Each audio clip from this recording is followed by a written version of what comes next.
time will prove. Yes, only time will prove if I have lost my way. 'Cause I hear tell about a heaven in Alberta, where they've got all hell for basements. Yeah, I've lost my way, but I hear tell about a heaven in Alberta, where they've got all hell for basements.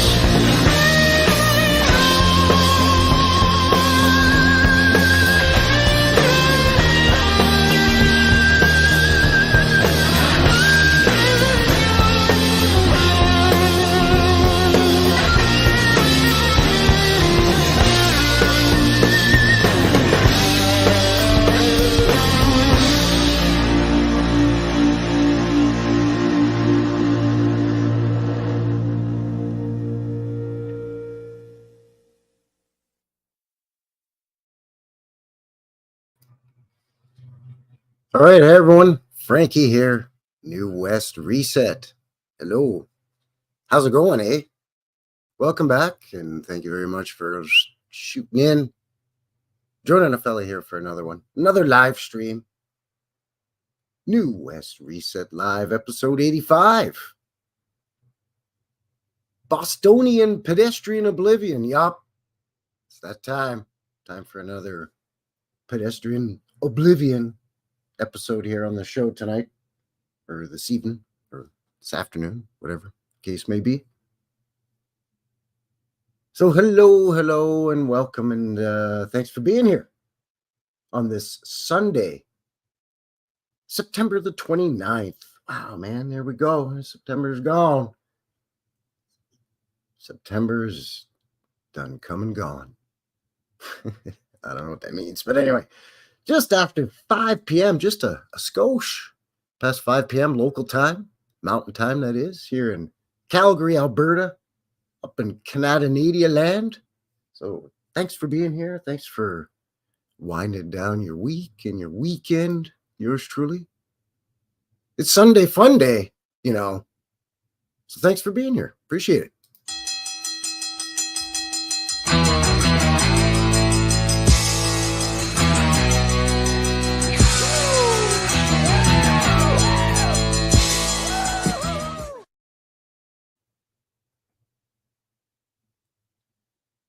If you haven't already, give a guy one of these. Greatly appreciated. Just helps to push me out into the thing. So we make our way very quickly here to 1,700 subscribers. Welcome to a whole bunch of new subscribers. I don't know what friends of the channel. That's what I like. Friends of the channel. A lot of new faces coming around and commenting everything like that. So thank you. Welcome.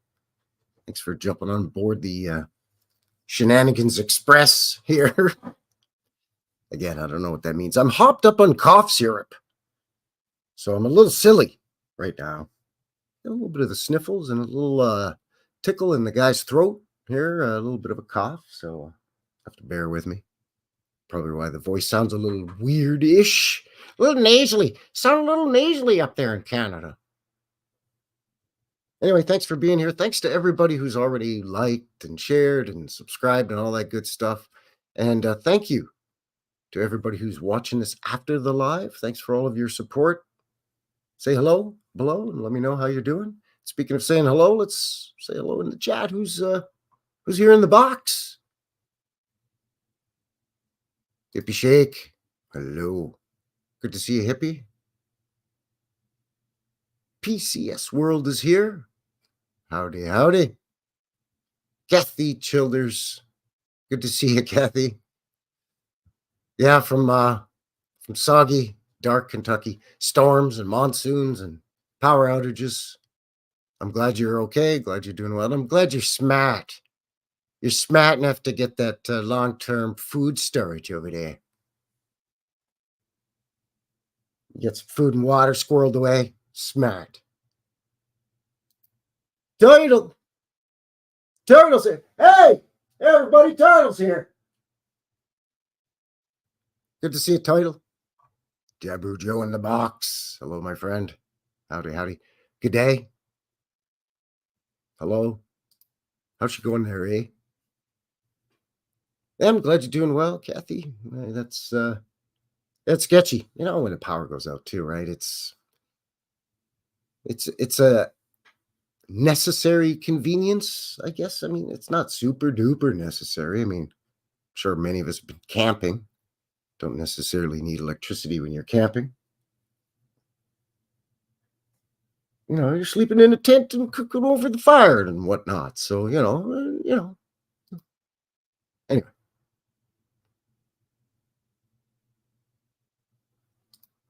Carmichael is here. Hello, hello. Good to see you. Realm Dweller. Hello. Over on the green platform on the fighting app over there, broadcasting simultaneously. So welcome over there. There's links below, by the way, for everything we're going to discuss here with the Bostonian Pedestrian Oblivion, as well as where you can, get a hold of a guy. Emails down there. All my other socials, deets, and links, as well as my location map. And hey, you want to throw a guy a couple of Canadian doll hairs? I got the PayPal down there as well. So yeah, thank you for being here. Cousin Vinny's here. How you doing? Yeah, Boston. Yes, Vincent spent some time in Boston. I believe so. Somewhere in and around there. I've never actually been to Boston or to Massachusetts at all. That's also very fun to say. Not as fun as Saskatchewan, but Massachusetts. That's kind of fun. Anyway, cough syrup. Anyway, yeah. I mean, I've been to Vermont and I've been to over there in Maine, there, eh? But never been to Massachusetts. But cousin Vinny has. So, maybe you can give us a little bit of a, if you want to share any little stories or whatnots there, be greatly appreciated. Because, it's not a show unless you got cousin Vinny and Frankie Fingers over here, eh? So, Tommy, where have you been, huh? I've been watching Newest Reset. Huh? Oh, it's New West Reset. It's this thing on YouTube. He goes around, he does his boots on the ground thing. He'll tell you. Say you care.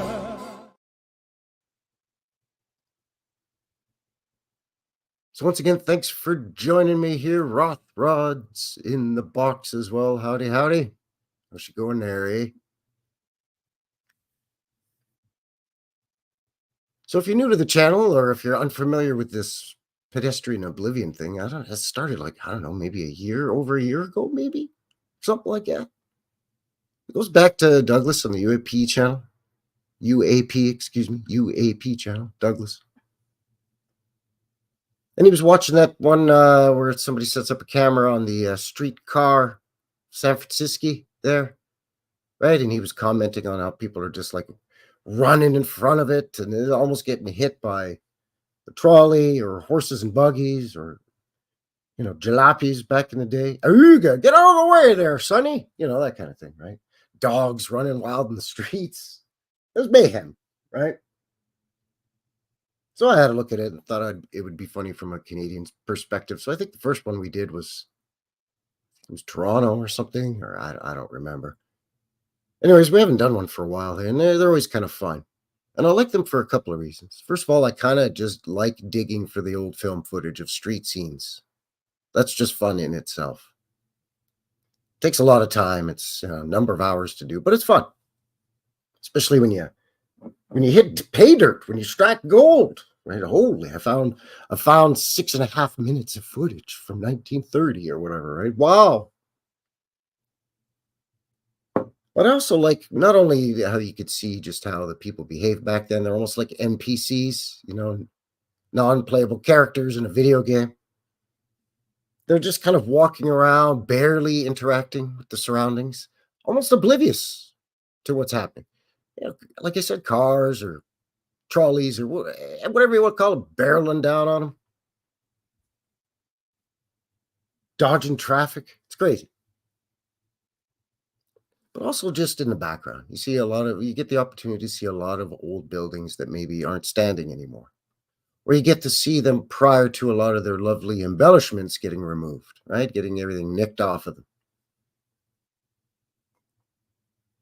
So I tend to slow the video down a little bit so that we can observe, just do some old-timey people watching, basically, but also look in the background and say, oh, look at that building or whatever, right?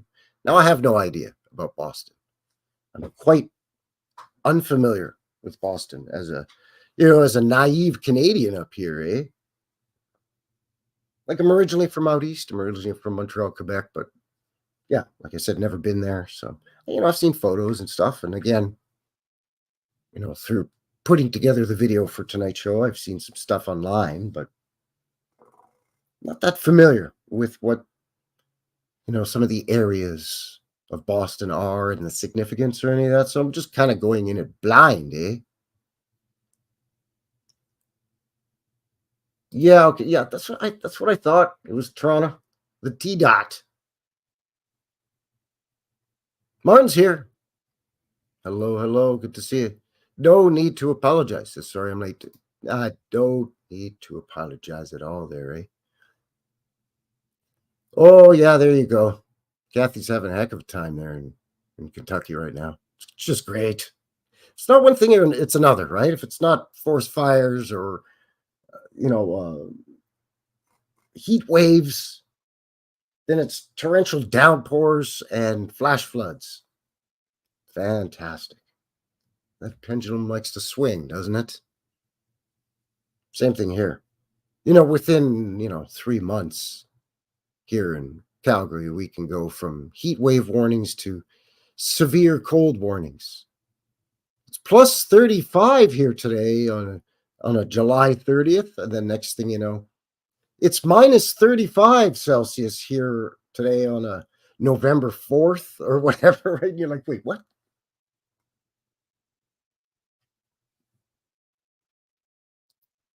Hello. Kimmy's here. Kimmy! Hello. Welcome. Good to see you. Thanks for shooting in there, Kimmy. Welcome. And welcome to all of you.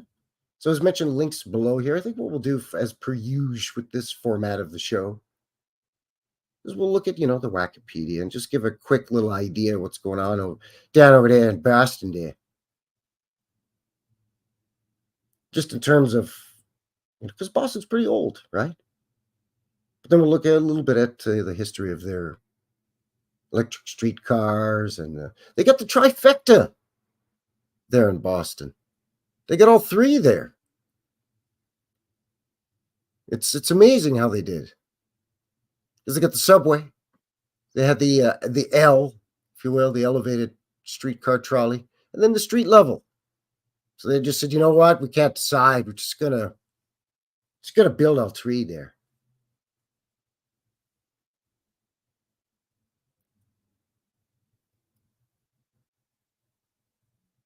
So I thought that was kind of impressive. And again, yeah, it's an older city. One would kind of think. But heck, Toronto's a really old city. And they didn't get their first subway supposedly until, the 40s? The 1940s? I'm like, what? I thought it would have been like the 1880s or the 1890s. Nope. Which I'm still very skeptical. I'm like, really? Come on, that doesn't make sense. But anyway. Yeah, Boston's going all out with the three. So we'll have a look at all of that. And I've got a couple of photos. Not many. Because we're all here to look at the people almost get hit by trains. That's what it is. I'm sorry, it sounds terrible to laugh at that. Getting by mortal danger by the skin of your teeth. I don't mean to make fun, but I mean, this is old footage. So, yeah. God bless him. I'm sure it'll be fine. We have half a dozen photos. Then we'll take a mid-show break as per usual. And then we'll come back and we'll look at the shenanigans on the streets. with the clang, clang, clang goes the trolley. Shriek, shriek, shriek goes the lady because she didn't look where she was going and got her giant bouffant derriere caught on the streetcar and get dragged down to Chelsea. I don't know how the song goes. Something like that. Anyway, once again, thanks for being here. We're going to, of course, for the mid-show break, give you a sneak peek at your upcoming midweek every Wednesday. Vintage footage.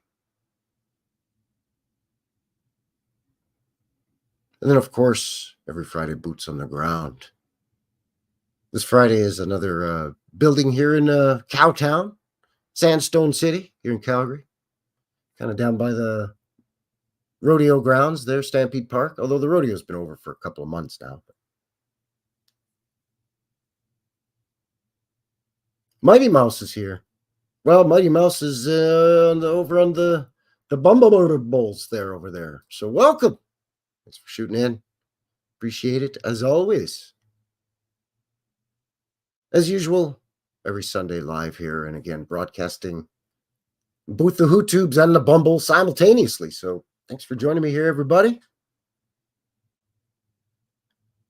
What do you say we have a look at what the Wikipedia says about just the Boston area streetcar lines in general? Gives us a nice little overview of the history and whatnot. What's going on here? Hippie seeing that heavy rain in Wales today. Yeah, we had some rain today as well. It wasn't heavy, though. Just some sprinklings, some showers. Wasn't too bad. Lasted maybe an hour. The wind picked up a bit and blew it away. So it's a trade-off. Now it's windy and kind of chilly. But, you know. It's going to be snowing here soon enough, so I'm not going to start complaining about a little bit of rain. That's for dang sure. Anyway, here we go. So Boston area streetcars here on the Wikipedia. So as with many large cities, a large number of Boston area streetcar lines once existed, and many continued operating until the 50s. What is it with the 50s? And they just had a hard-on for getting rid of the old trolley, you know, the electric streetcar. Whatever you want to call it. Same thing here in Calgary. I think it was New Year's Eve, 1950. It was the last day / evening. And then after that, shut it down. That's it. You're done. Anyway, however, only a few now remain, namely the 4 branches of the Green Line, the Ashmont-Mattapan high-speed line, with only one, the Green E-Line branch. This isn't confusing at all. Running regular service on Undivided Street. Oh, neato. That looks like an old interurban. Yeah, neat. So here we go with the shenanigans right out of the gates, because the first streetcar line in Boston area was a horse-drawn line from Central Square, Cambridge, to Baldoyle Square, Boston. Here we go with the horse-drawn trolley. Well, that's just silly. Silly, yes. Idiotic, yes. Opened by the Cambridge Railroad. March 26, 1856. That's pretty early on. Even by American standards, 1856, really, that's pretty early. Over the following decade, so roughly 1866 now, they're saying, large number of horse car lines were built by different companies. They just instantly became all the rage, all the fashion, and everybody wanted to get on the horse-drawn streetcar business, I guess, including the Metropolitan Railroad, Middlesex Railroad, and the South Boston Railroad over there.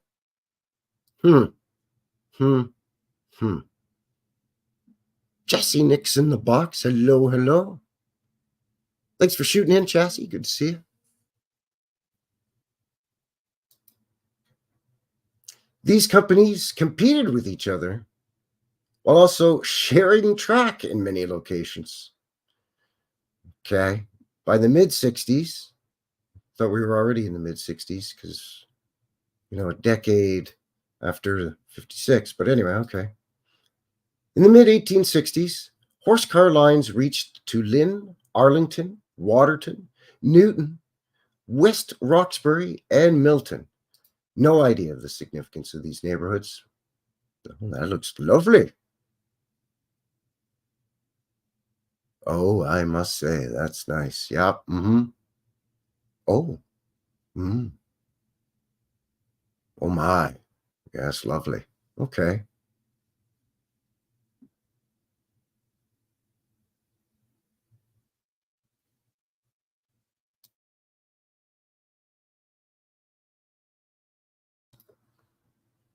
Some posh-looking joints in and around these neighborhoods here by the looks of it. In 1887, the various Boston area horse car companies, except for the Lynn and Boston Railroad, were all consolidated into the West End Street Railway. In 1889, the West End Street Railway experimented with electric power for its streetcars. The results were so promising that it abandoned a cable car project already under construction. So they were going to go from horse to the San Francisco-style cable car streetcar. So much so that it was already under construction, apparently, and then they just abandoned it mid-project. No, we changed our minds. No, we don't want to go with the rope car. Gonna go with the old Sparky. An old Sparky over here, eh? That kind of car, I guess.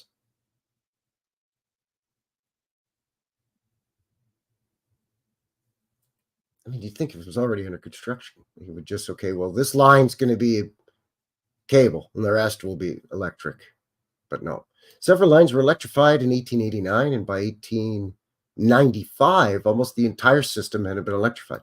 So they had this overlap where it's horse-drawn trolleys and electric streetcar trolleys at the same time. That's always hilarious. London had that as well. Many other cities, I think New York did too. It's so goofy. The last horse car line was abandoned in 1900. There you go. In 1897, the recently formed Boston Elevated Railway took over the West End Street Railway in order to make the streetcar lines part of its planned rapid transit system. In 1897, the Tremont Street Subway opened. See, there you go. Bada boom, bada bing. Street, L, and sub. Done. And many streetcar routes that had previously used surface tracks in downtown Boston were rerouted into the subway. Over the following decades, the opening elevated and underground rapid transit lines, which became today's Orange Line and Red Line, as well as extensions of the Tremont Street Subway, which became the Green Line, allowed progressively more streetcar lines to be removed from the congested streets downtown and routed to rapid transit stations further out. Passengers could, yeah. Okay, there you go. 1904, East Boston Tunnel opened. 1921, it was converted to another rapid transit line. Okay. In the 20s, as competition from cars increased and bus technology improved, the BERE began replacing some of its streetcar lines with buses. Wow, as early as the 20s. Not sitting on their laurels there in Boston there, eh? Huh. These conversions accelerated in the 30s when nobody had any money in the dirty 30s in the Great Depression during the Dust Bowl and all that. They, well, I guess Massachusetts didn't have a Dust Bowl, but you get my drift. With some routes also converted to trolley buses, locally referred to as trackless trolleys, electric bus. So much like they take the horse-drawn trolley and stuck some electric diode thingy, electric things on the top to grab onto the lines to now pull a electric streetcar that formerly was pulled by a horse, supposedly. And they do the same thing with a bus. They take a bus, they used to run on petrol or diesel or gasoline of some kind, whatever. We'll just put these big prongs on the top and hook it up to the electric overhead lines. It's fine. Bus conversions paused during WW Deuce when gasoline and rubber were in limited supply, but resumed in the late 40s. Then it goes into whole confusing what line and what route or route numbers go to where, and so on and so forth. Let's see, does it give us anything else here? It gets into the 50s and whatnot. So, yeah, there you go. Links in the description for that. So quite early on, 56 with the horse-drawn cars. And they weren't long before they were wiring them up and get rid of the hoss, send it off to the glue factory, I guess. Oh, I have plenty. I have entire files of those because they're so ridiculous. And Mighty Mouse, I'm glad that you mentioned it because coming up with I have come up with, I should say, a new t-shirt design. And well, that features exactly that. Let me show you what I'm talking about here. This thing here.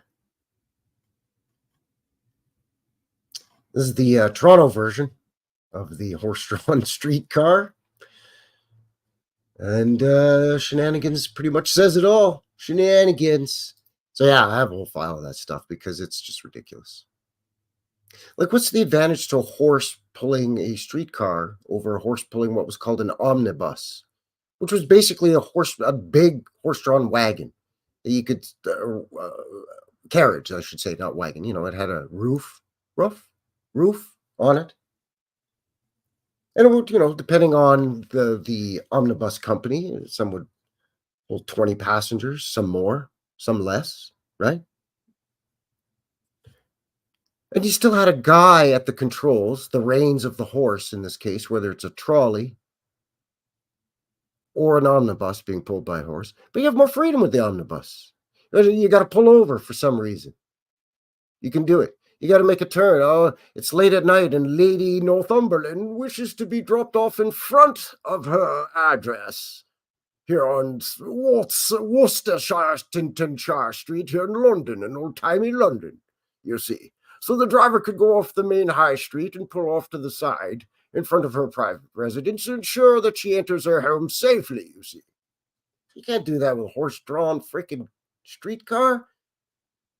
It seems like a step backwards to hook horses up to a car on railway tracks, a car on rails. That is restricted not only to those rails, but wherever those rails go, whatever route or route that is, right? And these omnibuses held as many passengers in many cases as the streetcar trolleys did. But yeah, that's the thing, right? The poor horses. Yeah. I keep envisioning a poor horse spinning out trying to get enough traction. Well, especially in a Canadian winter, eh? Or not to mention a Boston, Massachusetts winter. Down there in Boston there, pal, eh? In the wintertime? Not fun. Right? Unless you were a large enough municipality, then you could get a team of 2 horses to pull your trolley instead of 1. Whoop-diddy-do. It just looks ridiculous. No matter what city and what photo of what city we're looking at with these horse-drawn streetcars, it just looks silly, right? At least to me. I don't know. Call me crazy, but I call shenanigans on the whole thing.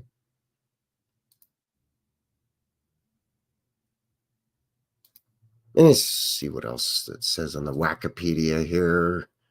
This one is for the MBTA, Streetcar, Subways, and Elevated Rail. Boston Subway was the first in the United States. Did you know that? I didn't know that. Again, I know Boston's an older city, but I thought it would have been old New Amsterdam, the Big Apple. Or why not Philly? Philly's an old city. Why not somewhere down there in Florida? Got some old ass cities down there. What about South Carolina? Any of the original colonies. One would think those would be the oldest, but Massachusetts, that's not even one of the first 13 states, is it? I don't know. Again, pardon my sheltered Canadian innocence. But I had no idea. Boston's subway was the first in the United States, and it's often called America's first subway. Well, sure, if it's the first, then you would call it the first. What are you going to call it? Boston subway was the first in the United States, and it's often called America's third subway. That would make sense. They did have, I mean, it sounds kind of like a joke-ish, but no, yeah, there's hoof chains. That's actually a serious thing. It's a special, they are, for lack of a better term, welded. They're not well, in the old-timey days, they would take a horseshoe and then some chain. You know, a few links of chain, a length of chain, and they would heat it up and then ting, tang, clang, clang, and basically, oh, look out, man. Look out, man. They'd attach them, right? So they basically would have chain on the bottom of their horseshoes.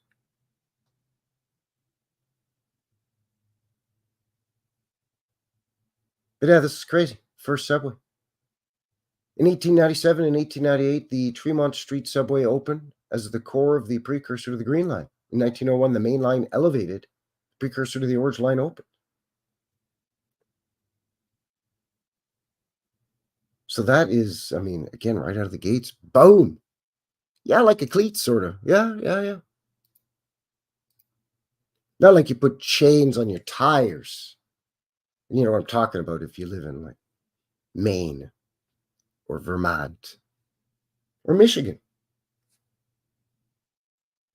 or Illinois or North Dakota. you know those Great Lakes areas, up on the eastern seaboard. Get a lot of snow and ice, and you need the snow chains there, bud? Anybody that's in Toronto or Montreal, Quebec City, Ottawa, you know what I'm talking about.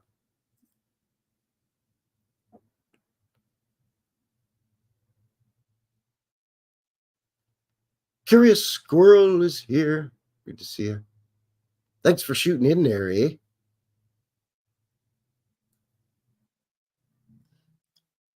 Yeah, well, and often you see dirt roads that have the streetcar line, the track. And they've got the routes and the routes all figured out. But, the streets are dirt.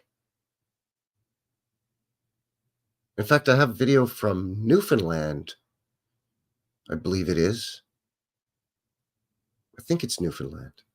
But anyways, of a streetcar going down its track, but it's a water tank type streetcar, electric streetcar, and it's got spouts, I think 3 on each side, so 6 in total, and it's spraying out water to dampen the dust on the dirt road. And this is in downtown, again, whatever city this is, a Canadian city. Not sure if it's St. John's, Newfoundland, or it might be Fredericton, New Brunswick, or I don't know, maybe Halifax, Nova Scotia, but somewhere out there in the east. It's like, oh, so they're sophisticated enough to have all these different kinds of streetcars, but the roads are still dirt. Very, very odd. Anyway, I think I had one more link here from the Wikipedia, I think. Oh yeah, it's about their L, the elevated line. Real quick, fast, and in a hurry. Let's see if there's any shenanigans over here in the Boston Elevated Railway. The Boston Elevated Railway, or Barrie. Oh, how cute. No offense, by the way, to anybody who's a Bostonian. I'm not here to make fun of Boston or Massachusettsites or Americans. Heck, I make fun of my own self and my Canadianisms more than anything.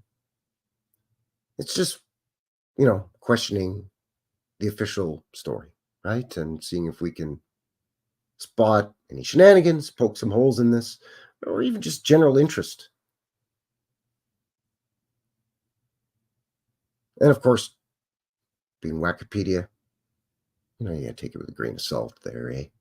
Anyways, the streetcar rapid transit railroad operated on, above, and below the streets of Boston, Massachusetts, surrounding communities. Founded in 1894, it eventually acquired the West End Street Railway via lease and merger to become the city's primary mass transit provider. Its modern successor is the state-run Massachusetts Bay Transportation Authority, which continues to operate in part on infrastructure developed by Barrie and its predecessors. So it was cutthroat competition up to a point, and then mergers, the usual story. Originally intended to build a short electric street trolley line to Brookline, the West End Street Railway was organized in 1887. By the next year, it consolidated ownership of a number of horse-drawn streetcar lines. Just buy up all them horses and get them out of here, because we're going electric now, boys. Composing of a fleet of 7,800, that's 7,800 horses, and 1,480 rail vehicles. So they had almost 1,500 horse-drawn rail cars, rail trolleys, streetcars, whatever you want to call it. And almost 8,000 horses in their fleet. As the system grew, a switch to underground pulled cable propulsion, modeled after the San Francisco cable car system, was contemplated. After visiting Frank Sprague and witnessing the Richmond, Virginia system in action, WESR President Henry Whitney chose to deploy electric propulsion systems. Here they're saying they just contemplated it, but in the previous Wikipedia article, they said they had already began construction. Come on, Wikipedia. That doesn't make sense. Which one is it, man? Which one is it? Anyways, a section of track was used to test the Bentley Night Underground power line, but this was abandoned because of failures and safety concerns, especially after the electrocution of a team of horses in 1889. Isn't that nice? P.T. Barnum's electrocuting elephants, and these guys are zapping horses over there in Boston. Whew. Kathy says, gotta go for a few minutes. I'll be back, all right? And take it easy down there now, Kathy. Stay dry. Stay safe.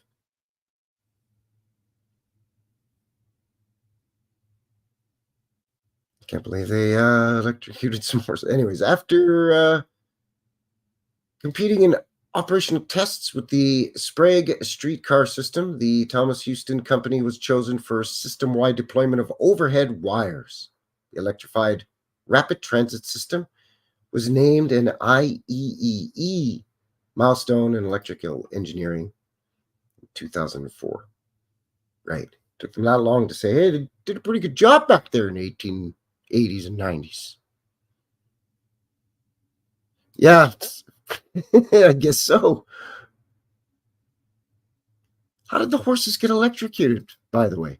Oh, if we forgot to unhitch the team of horses from the street, the horse-drawn streetcar before we hooked up them prongs to the wire. Whoopsie. Anybody want a pastrami sandwich? By the way, they're fresh. Still piping hot, smoking hot.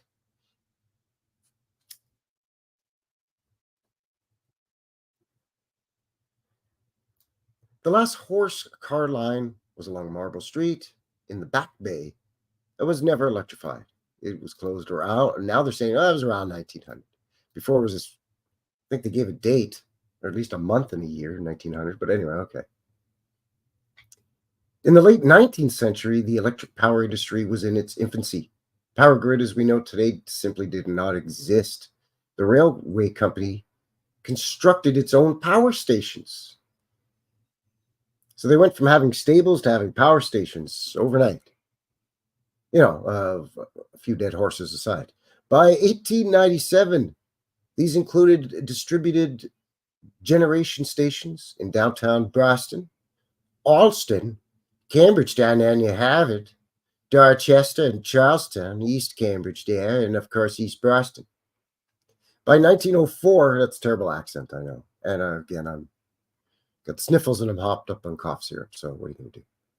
The system had 36 megawatts of generating capacity, 420 miles or 678 clicks of track, for over 1,550 streetcars, mostly closed but some open, and 16 miles or 26 clicks of elevated track for 174 elevated cars. So these different cars, whether it was on street level or on the L, I guess, seems inefficient.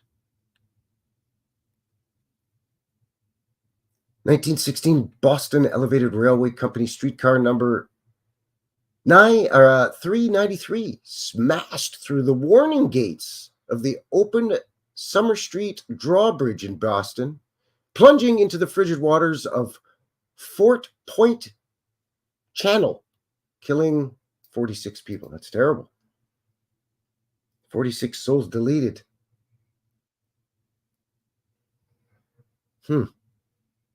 It's not good at all.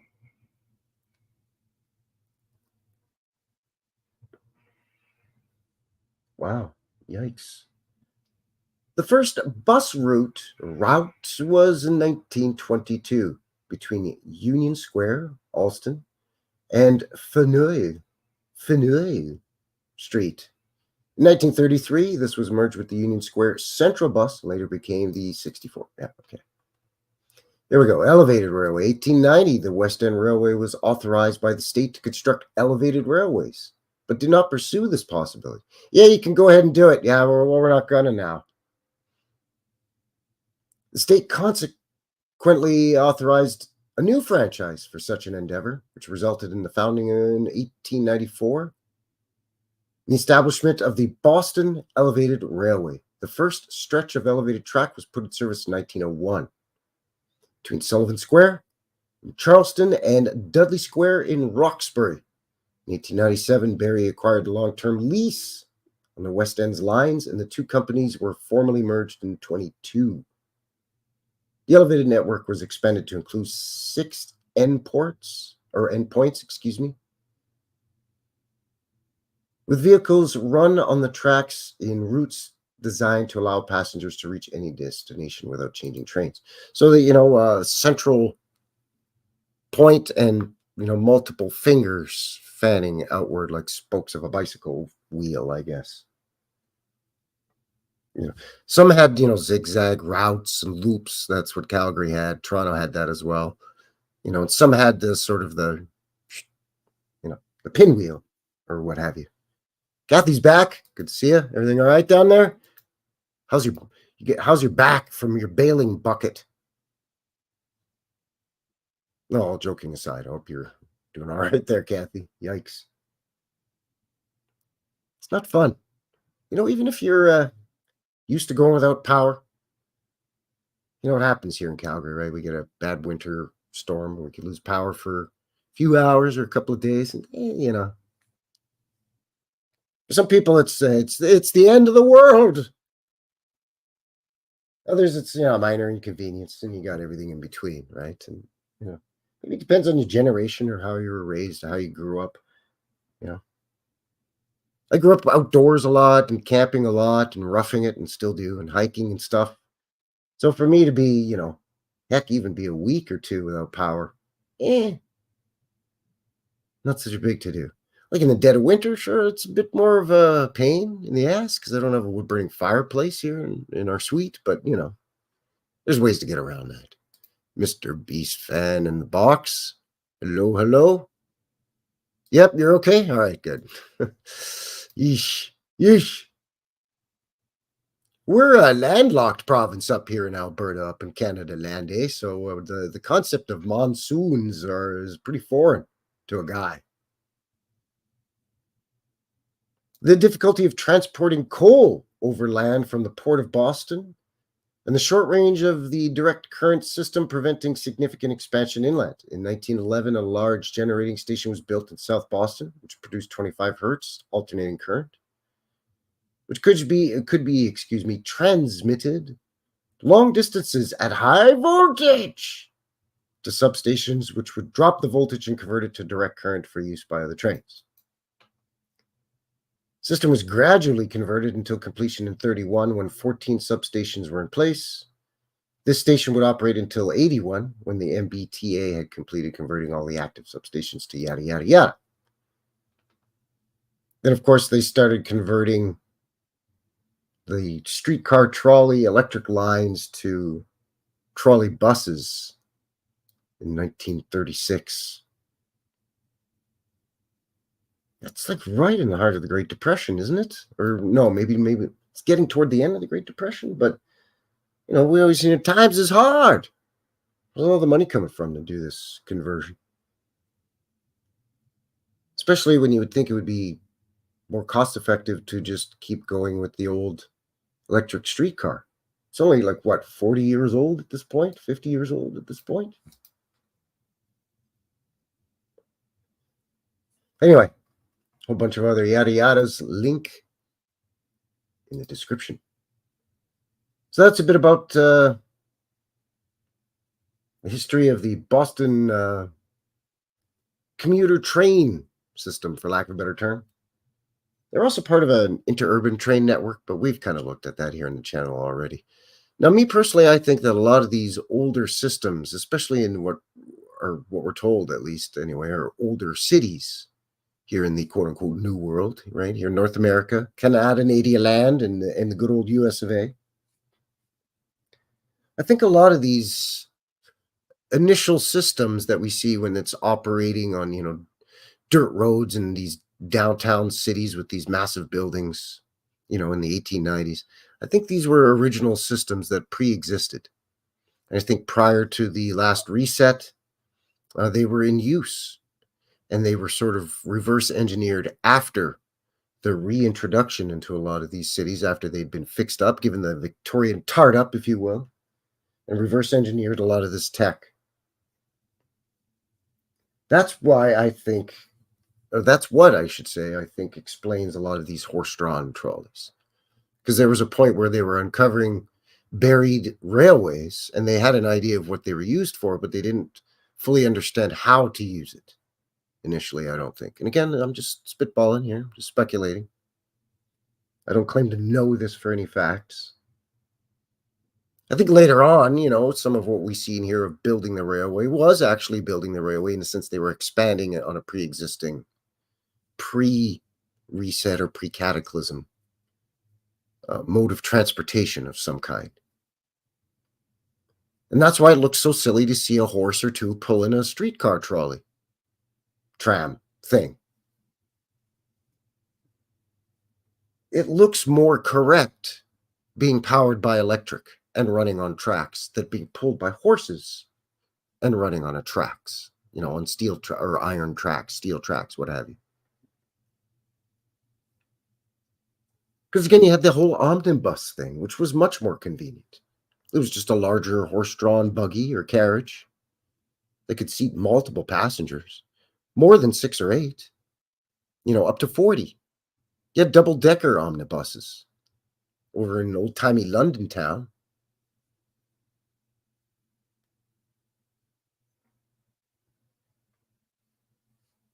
So I don't think that these trolleys or streetcars pre-reset were ever drawn by horse or any other beast of burden for that matter. It looks ridiculous. Absolutely ridiculous. And this is coming from a guy who lives, out here in the prairies in the rude tootin' wild west of cowboy land of Calgary, Alberta, y'all. Horse culture, cowboy culture. I don't have anything against the horses. I just think it looks ridiculous.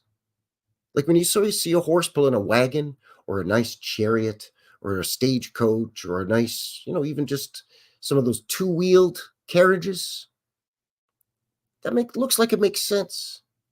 But when you see a horse or two pulling this big, boxy, heavy-looking trolley on tracks, and I get it, at the point of contact, it doesn't take a lot of force to get the momentum of these things going.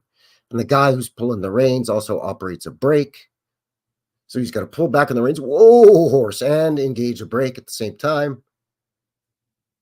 It just seems like a quick little blip of taking a step backwards before they're electrified, supposedly, and over. Okay, now we're moving forward with electric streetcars.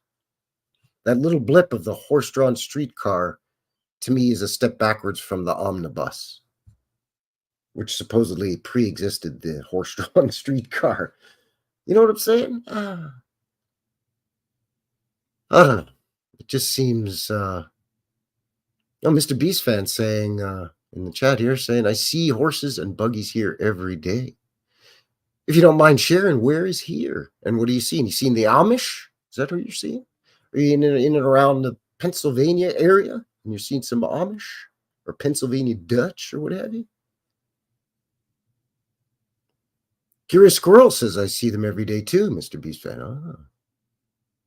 Yeah, they're not pulling wagons loads of people, though. No. And they're not restricted to being on a train track.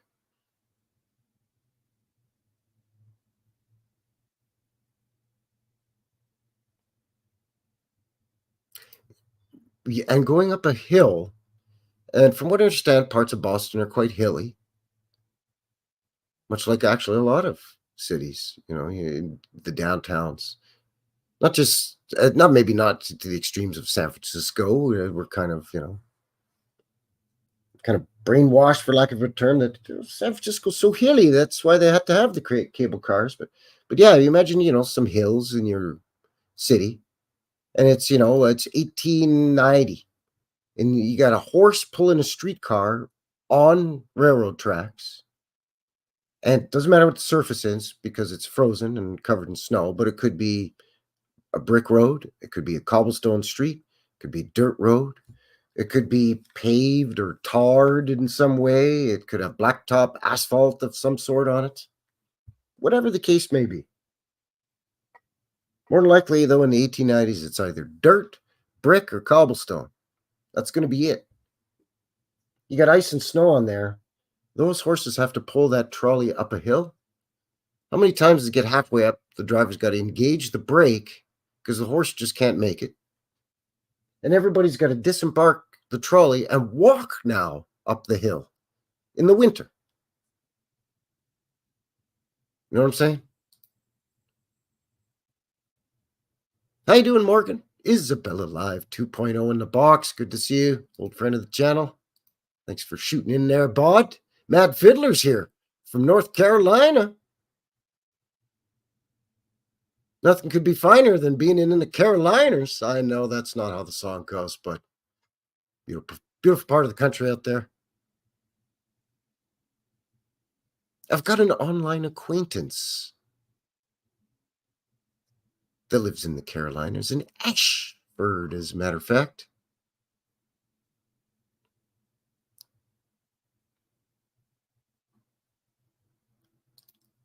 Mr. Beast, Vienna, Ontario, in Canadian land. Are you Canadian? Did I know that and forget, Mr. Beast? Well, how's she going there, eh, bud? Now we can just talk Canadian, eh? So everybody else in the box there, you just have to forgive us for a moment here as we switch to Canadian talk for a bit there, eh, buddy? Yeah, Mennonite. Yeah, Mennonites. Yeah, you got the Mennonites out there. We have the ites out here too. But ours are the Hooterites, the Hooterites. Yeah, I would imagine that Tennessee would have Amish. Oh, Curious Squirrel says Amish in northern New York State up there. Yeah, near the St. Lawrence River. There you go. I do remember some Amish in Quebec, but they're few and far between. And that's all. I would only see them going out to my grandparents' little farm, their second farm, after, Granddaddy had retired from farming and all that. And they moved across the creek to a smaller plot of land. But don't see horse and buggy here. Occasionally, if you go out in the country, yes, in rural areas, driving down a country road, dirt road, gravel road, whatever. Yeah, you might see a horse-drawn wagon or something. Maybe it's got some straw or hay in it or something like that, or alfalfa. But during the Calgary Stampede, the Rootin' Tootin' Rodeo out here in the second week of July every summer. Oh, everybody's on horse. There's horses going down the streets. There's parades every afternoon downtown with the Indigenous First Nations Canadian Indians, if you will, have their quote-unquote Indian parade down Stephen Avenue every day during the Stampede at noon, I believe it is. Just trotting along on their horses. And, of course, big, ranching and farming culture in rural agrarian Alberta, if you will.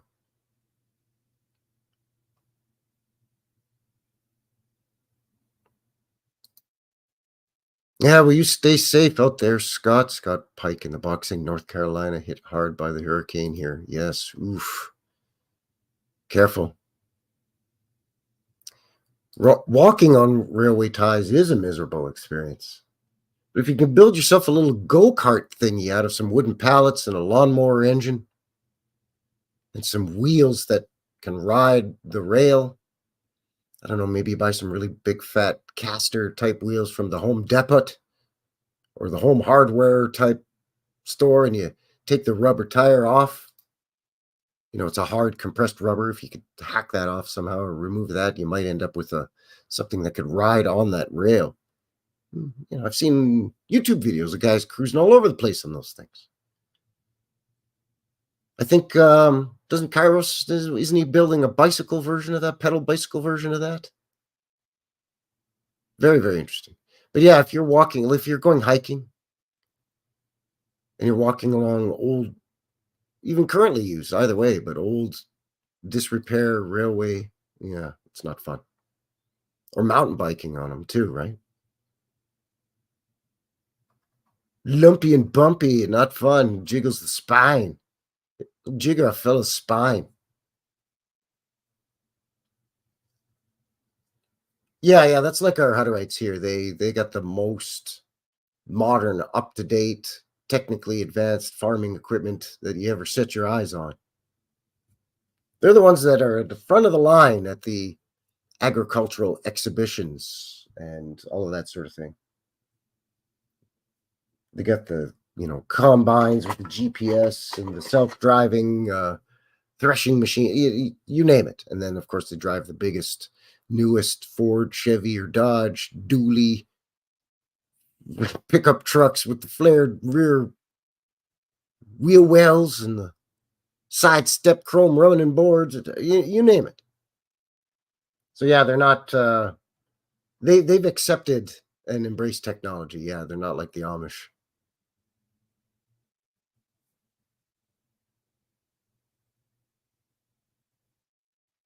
Yeah, you kind of try to balance. You get pretty good at it, actually, after a while. I did that for, heck, half my life as a kid. Always grew up around the train tracks. I've had a lot of family members that work for the railroads, too. So, yeah. What do you say we have a look at some photos real quick before we take a mid-show break here? As mentioned, it's just a really small file, just to give us an idea what we're talking about. I've got 11, so just under a dozen. I should have just dug up one more to make it an even dozen there. I don't know why. I didn't do that. I don't know. But of course, we're going to start with the ridiculous horse-drawn streetcar trolleys. Here, at least, there's two of them. So, the share the burden, I guess, with your buddy. But you can see, essentially, when you look at this thing, it looks identical to the electric cars, just it doesn't have the two forks on the top that hook on to the overhead line. And again, you have to excuse the lower quality of this particular photo. It gets kind of picoulated if I blow it up too much.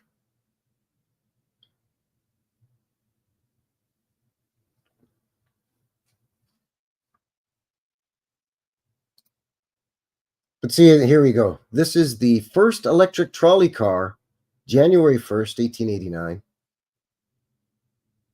You can see how, just look at this for a second. Look at all the bells and whistles, whatnot, that you see on it. The crank here for the brake and all this. Okay, look at it.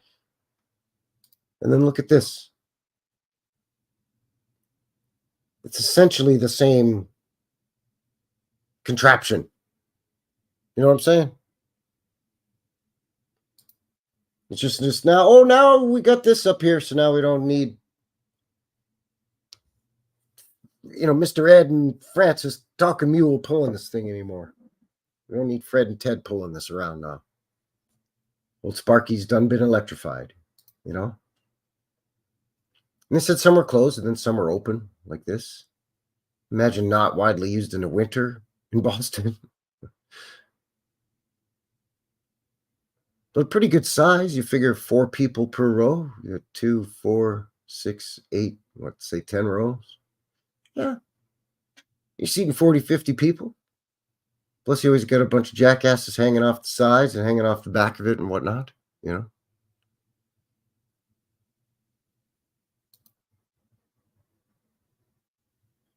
Shot of the subway. Essentially the same kind of car, I guess. Just because it operates in tunnels, you got more lighting to it. But other than that, essentially the same thing. As they progress, they add more entrances and doors and make them larger. Right? Initially, you just start off with this. You can get off on and off here and here, but it's preferred here because your driver's got to be up here. But eventually, as they increase in length, after going electric, supposedly, then they add a middle door and whatnot. There you go.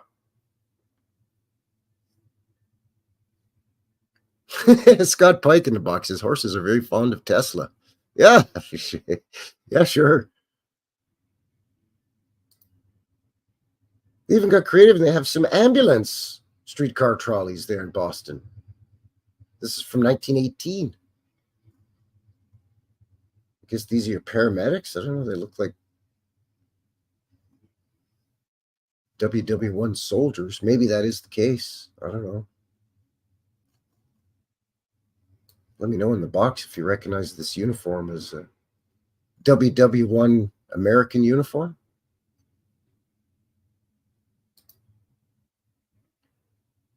See, so there you go. So here we've got cobblestone or brick, whichever. I don't care. Stone, masonry of some sort, street. And there's your electrified streetcar. Now, of course, the surrounding tech is still all horse-drawn at this point.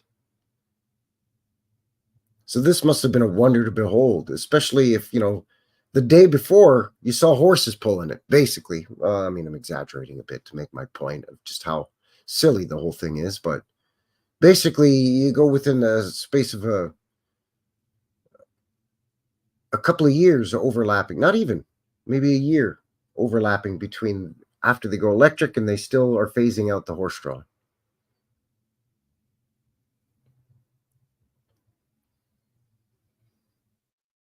But once the horse-drawn streetcars are completely phased out in, 1900? The next day you're not seeing them anymore. So yeah, basically, you wake up one morning and now this is all you get.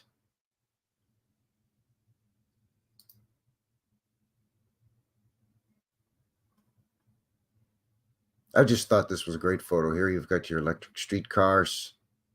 I'm not sure what is going on here. This might be just muddy ice that has been shoveled off of the street. It's definitely winter. Everybody's wearing coats and boots. But I'm not sure what these poor horses were lugging. It's definitely not a cartload of red brick, but they done lost a wheel. So we're told that, a lot of these massive buildings that you're seeing here were built prior to this kind of technology where it was just this, But this didn't happen all the time. No, it was fine. They were able to carry tonnage of bricks to build everything. So I just thought that was a very, very interesting photograph. Yeah, it could be hay feed of some kind. Bales of hay, and they're covered in some kind of burlap wrapping and then tied off with binder twine or something. But I mean, that's it. The axle broke or the wheel's broken.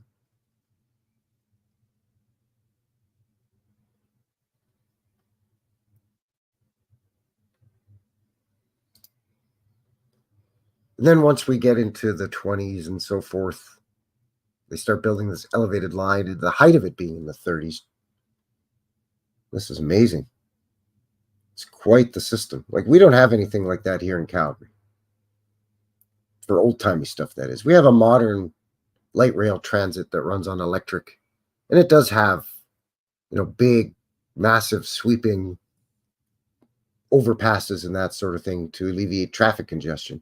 But it's all just, the big concrete. It looks like any other freeway or highway overpass that cars use. But this is impressive. And I know other cities have these, Chicago and New York and whatnot. But very, very impressive.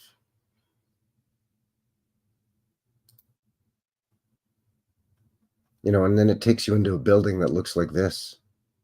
I mean, this is a huge structure. 1, 2, 3, at least 4 floors.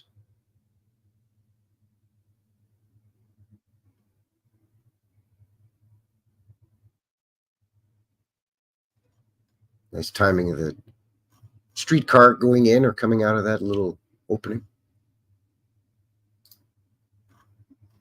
There's a nice aerial shot.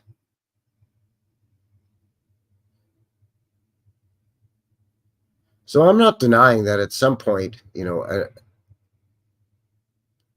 initial pre-existing system wasn't added onto and expanded. I don't think that every single one of these bazillion tracks that you see here of cargo rail and electric streetcar rail combined and all this was already there, but I think some of it was.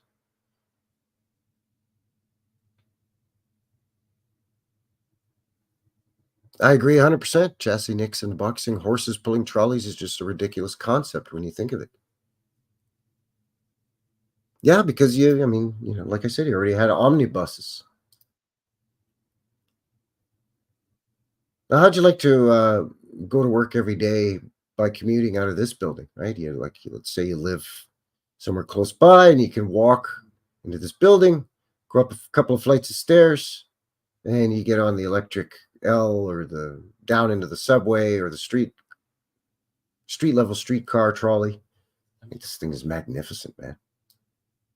Absolutely magnificent. Of course, you got to have your eagle or phoenix up there and some kind of laurel leaf wreath of some kind, or maybe that's fruit or something. I don't know, but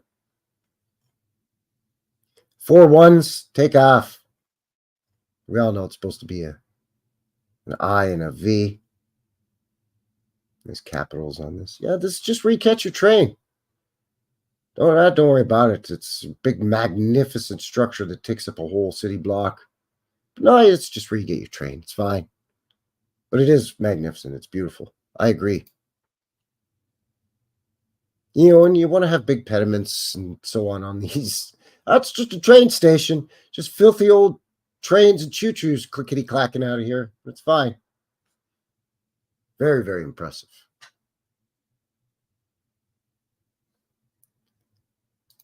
So there you go. That's what I've got for the file. Just a little peek, just a little taste of what's going on there in Boston when it comes to the official story, the official narrative of what we're told. Where are we at here? Just a hair past the hour. Perfect time to take a quick mid-show break, give you a sneak at your upcoming midweek vintage footage. We're going to stay in the eastern part of the continent, but we're heading up into Canada-Nadia land. We're going to go to rural Quebec for this one. This is rural Quebec. It's just over 2 minutes. It's from the, where are we looking at here? It's from the 1920s. 2 minutes and 10 seconds long. And then when we come back, we'll have a look at some street scenes of some NPC Bostonians. And we'll have a look at some shenanigans of some old footage I found. So yeah, Old World, Quebec, just over 2 minutes. Stick around. Be right back. Cheers.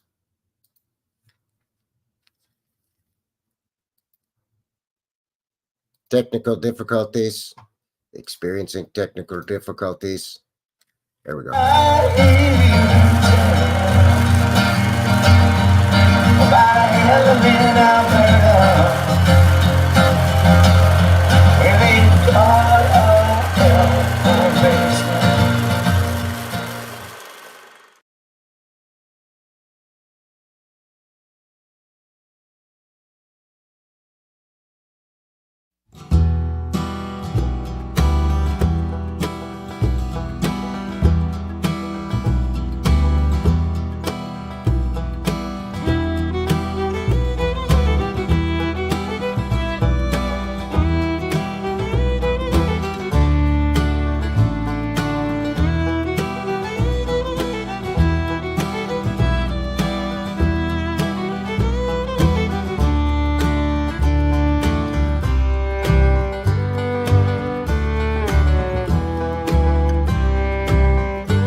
All right, and we are back.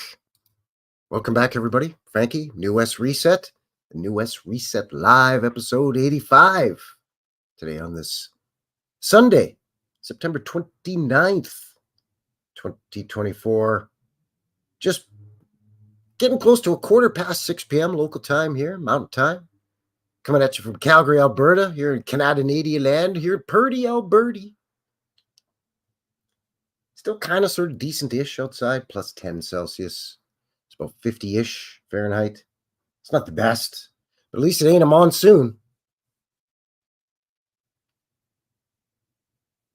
Just on the other side of the vintage footage sneak peek there, as a reminder, every Wednesday, get some vintage footage such as this.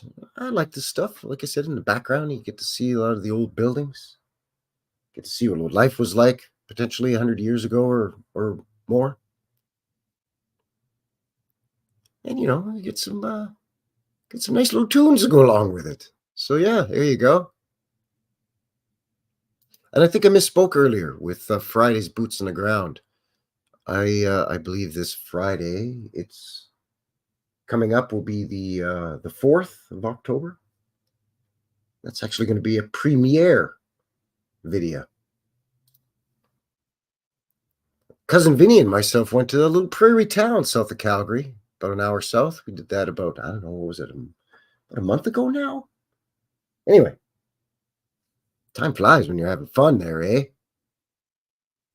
But yeah, I've got about an hour of boots on the ground with Cousin Vinny and myself in this little town of Nanton, Alberta. So I'm going to show that as a premiere so I can sit in with you and watch it with you on the chat. In the box, don't you know?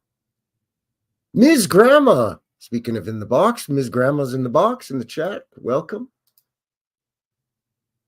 Thanks for joining. Better late than never. Don't worry about being late now. You don't got to apologize to Frankie here now. It's all good.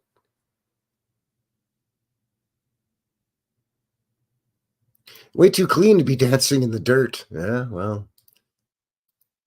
Got a film crew coming to film this, so we, for the local tourism bureau or something. So we got to keep all the people looking their best for this little video.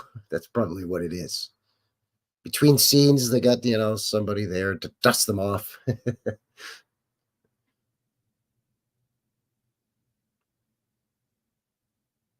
Yeah, see, yeah, because it was kind of, I wanted to get that Edmonton trip up there.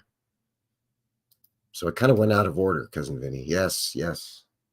But Nanton is coming Friday, October the 4th, and I'll do it as a premiere. It'll be in the morning my time, like 7 or 8 in the morning-ish my time. Once a guy's had a cup of coffee poured down his gullet.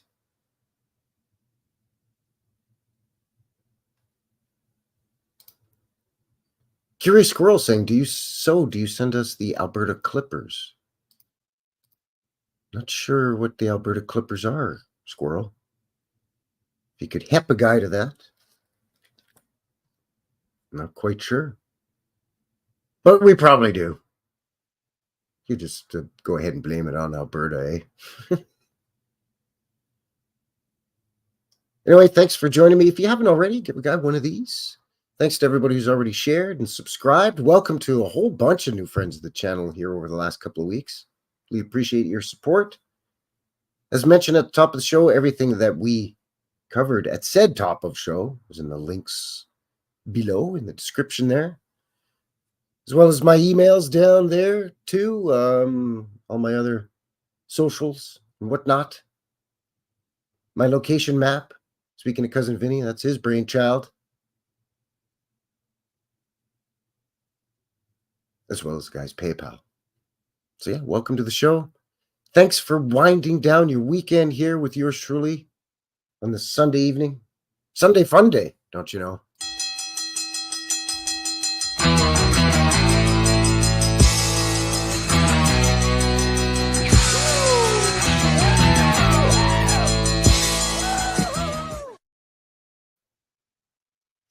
I see what you're saying. Snowstorms from the northwest. You're in northern New York. Yeah, them wicked snowstorms there. Yeah. Well, yeah, probably coming off the Great Lakes, coming out of probably the Northwest Territories. So yeah, some of that is coming from us, coming your way. Sorry about that, bud. Us Canadians, we're so polite and kind and considerate and nice. We just like to share. So we're just sharing this stuff with everybody. There's plenty to go around. Plenty up here to go around. Trust me.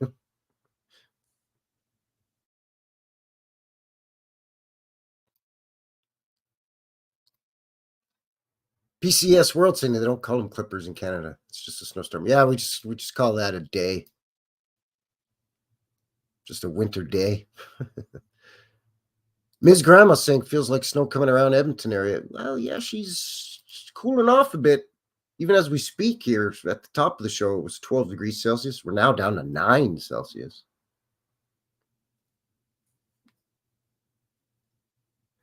Still in the high 40s Fahrenheit, mind you. So, I mean, it's not freezing. It's just chilly. But that's because we had some, cloud cover and rain today. So, it's time of year. It's chilly in the morning, chilly in the evening. But during the day, we're still hitting the mid-20s Celsius. I think yesterday was 26. Or maybe the day before, it was 26. It was hot. That's low 80s Fahrenheit.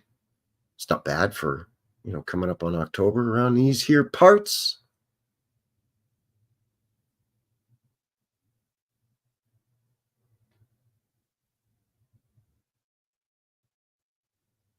Yeah, nor'easters, blizzards. Blizzards pretty much what we use. But I've heard the term nor'easter as well, especially out east, actually. In the Maritimes and in Newfoundland and whatnot, they'll say nor'easter. Yeah, well, when I was up there, it was beautiful. It was actually hot out when I was up there. When was that? That was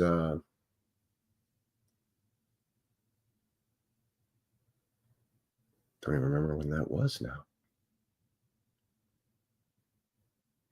sort of beginning of September. It was a few weeks back.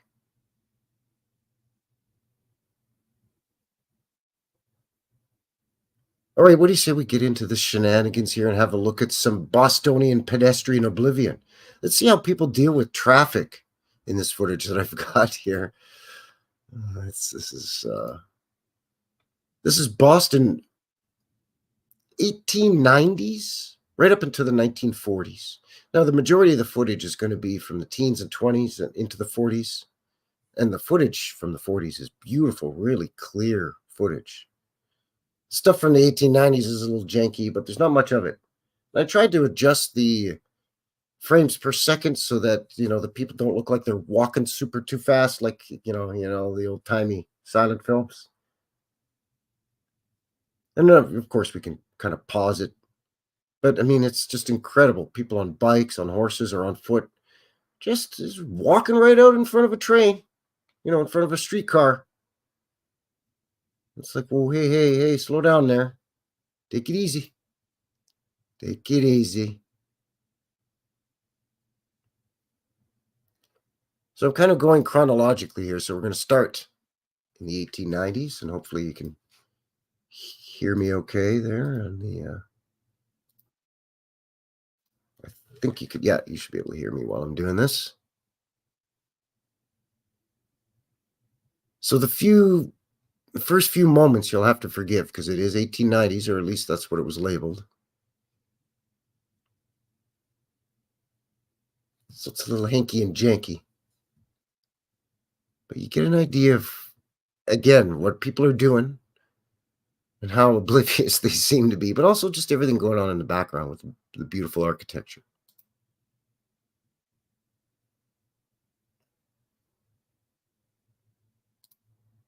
Is that better? That's better.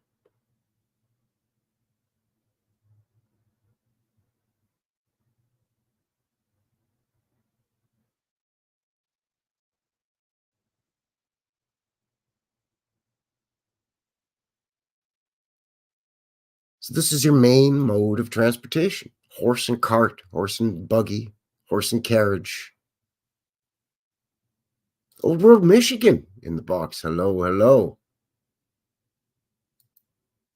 Good to see you there, bud. How's it going?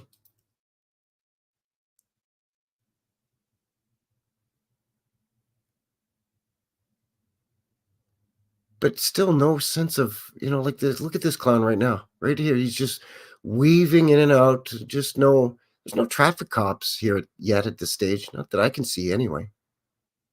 Where they just stand out in the intersection and direct traffic. Okay, now this is in I think this is in 06 or 08. So now you've got your streetcars.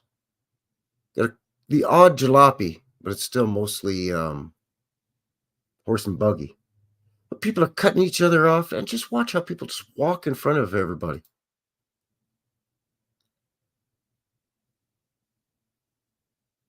Just some kid on the street there, or just right there in the lower right-hand corner. Like, hey kid, what are you doing out in the street by yourself? What's going on?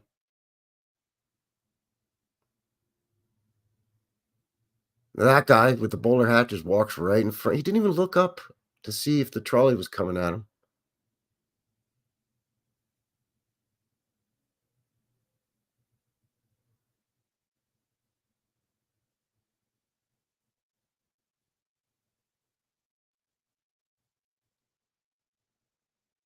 Warning here, if you get motion sickness, the trolley's taking a turn on the track here. And it takes another sort of S curve, I think.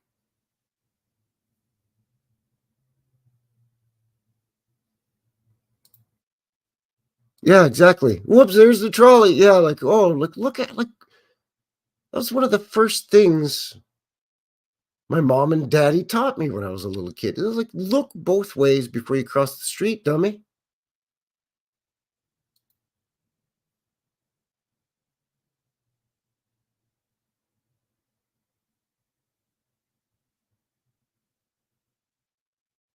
Like, on the sidewalks, fine. Yeah, there's a lot of people. They're doing their own thing. But there another guy just walks right across in front of the trolley. and no urgency to them. Like, oh, geez, I better get out of the way. I didn't realize how close it. No, I'm just gonna.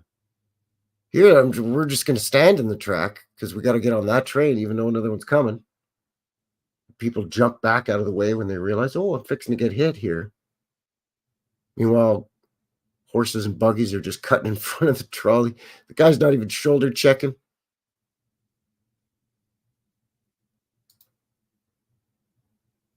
Could be, Vinny. Could be Cousin Vincent in the box. Cousin Vinny saying his mommy was an incubator. Yeah. Well, that's the thing is I'm amazed. No wonder Boston had a separate ambulance streetcar. There's got to be so many people getting run over or getting clipped at least. I mean, they did have, eventually, they did have to put those, like, things, those catchers on the fronts of the streetcar trolley, tram, car things. Because Bozo's just walking right out in front without looking either way, without making sure that they may look one way, but then as they're crossing, they don't look the other way to see if a tram or even a horse and buggy, for that matter, is coming the other way. There's another idiot. Just strolling, too. Like, yeah, if I get hit, it's fine. Like, do you not realize these streetcars are heavy? That's why they supposedly had to be pulled by horses. They weren't pulled by dudes. This isn't a rickshaw.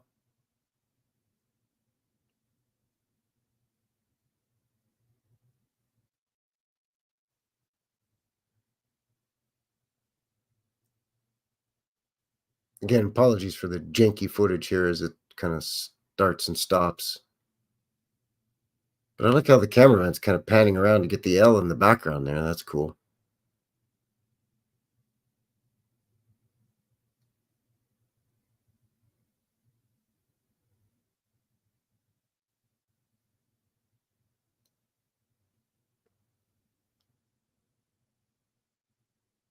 Look at the construction in the background, those huge arches.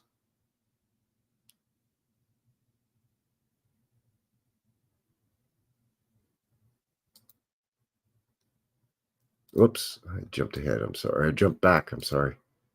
Got a terrible habit of doing that. I meant to hit the pause button. Oh, well, just keep it rolling. Who cares? It's worth looking at again.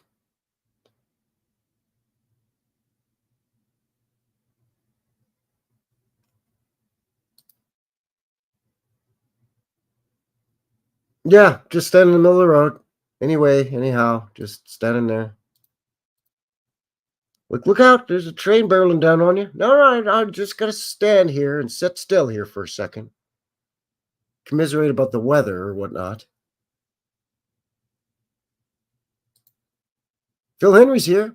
Good to see you, Phil. Howdy, howdy.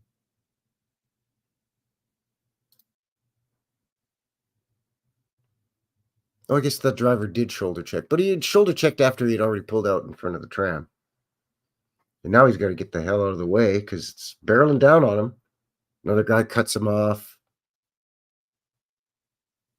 People are walking between the jalopies or the carriages on the side of that are parked on the side of the road and the trolley going by. There's not much room.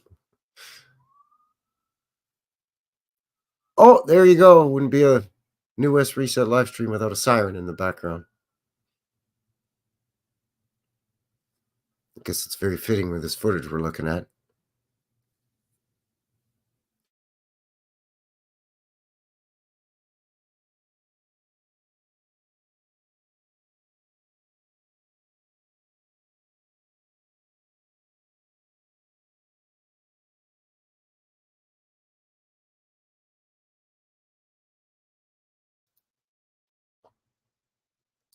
It certainly seems that way, doesn't it? I mean, again, this is Boston, pretty big city. So, yeah, I understand the sidewalks being crowded. But people stepping, at this point, now we're just before the teens here. At this point, people should be well aware of this thing called a streetcar, trolley, or tram. By their own narrative, they've been around for 20, 30 years at this point. So you think they'd look both ways before crossing the street? Or if some guy's going to be pulling out onto the street from being parked up against the curb with his horse-drawn cart or wagon or whatever, that he would look that the coast is clear first. Yeah, definitely, definitely, Scott. Scott Pike saying pre-DMV. Definitely.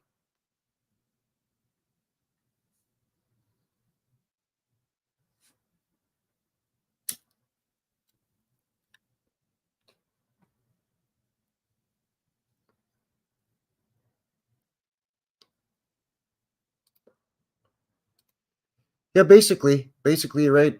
Vincent in the box saying, "Is this the decade? Literally every brick building was getting put up." Yeah, mind you, we're not really seeing a lot of construction going on in the background here, are we? Looks like things are pretty well settled in here already at this point. And this is pre-WW1 here still, this footage. So you've seen a few cars, but not many. It's still mostly horse and buggy. Yeah. Or construction materials of any kind. Hell, I'd be happy to see a horse and buggy or horse and cart full of lumber go by.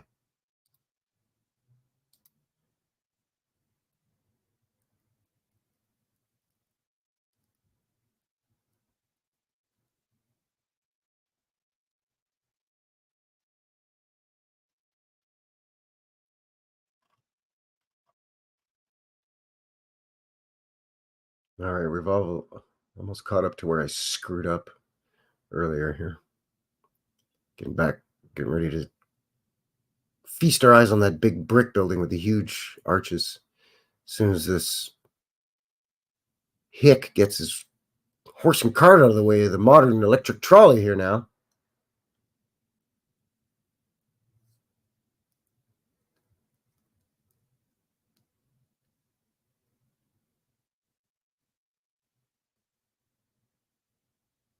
See, these people don't even look up. They're looking at their feet. This is like old world shoegazers.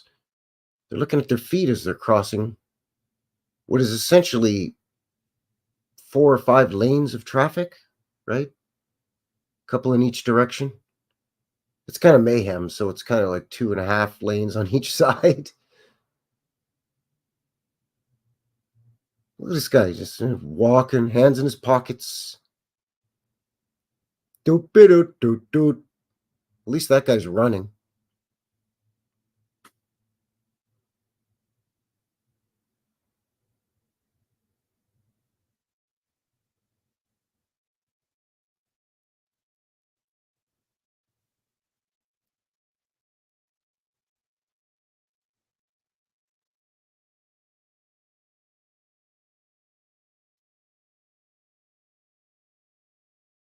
I'm not sure. Again, apologies. I'm not sure why it's so janky like that. I don't know if it's just the editing or if it's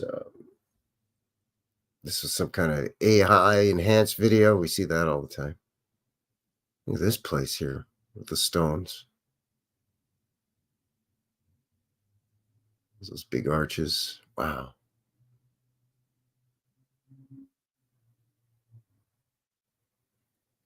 Oh, they're there, Mr. Beast fan. They're just running around in the streets, dodging the traffic, just like all the adults. Yeah, either that or they've been loaded on orphan trains already at this point. Sent out to the farmlands of Kansas from the mean streets of Boston and New York and so on and so forth.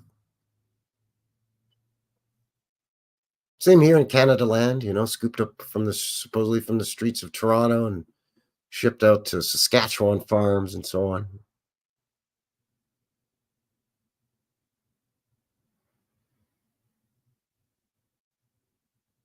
Look at the size of that building.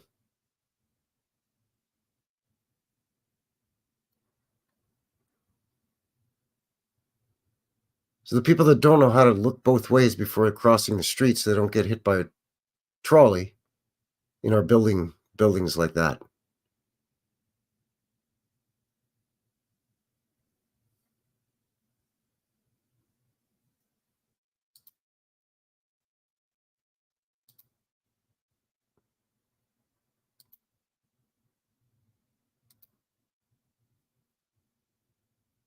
A lot of low mud flood windows, too.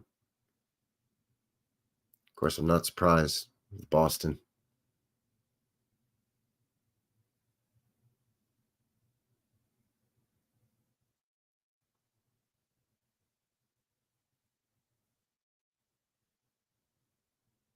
Look at this place. I have no idea what this is, by the way. So again, if you're aware of what this place is, if you're a Bostonian, let me know in the comments or in the live chat in the box. So we're still in the early 1900s, 06 here.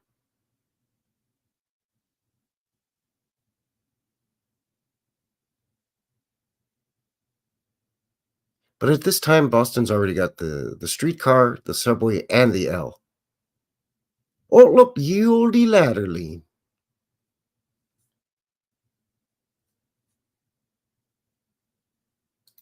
Yeah. You know, when you see the huge, 15, 20-foot arch doorways, and the average height of the average North American male at this time is about, 5'7", 5'8", of European descent, right?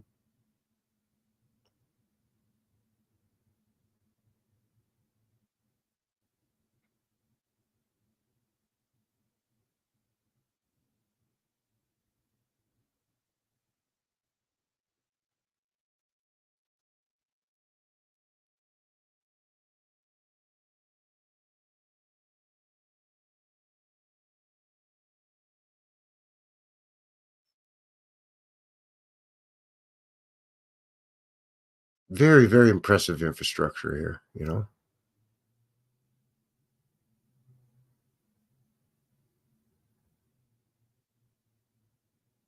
Okay, now we're getting into the 40s. As you can clearly see, the picture is much better and the tech is a little bit more up to date, but still a bunch of NPCs walking around.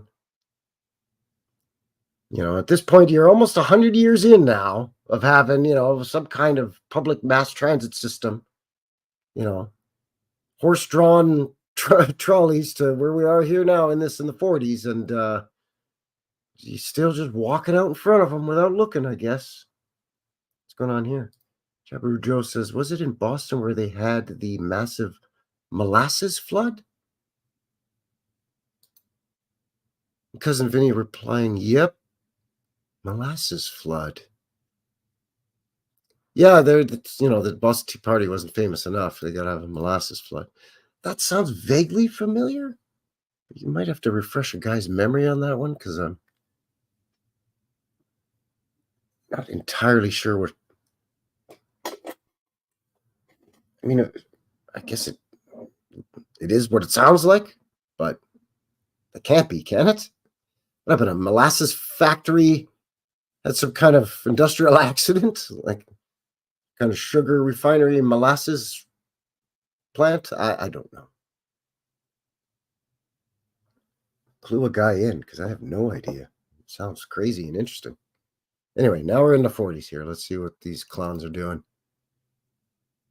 We're roughly halfway through here. Got about 8 or 10 minutes left.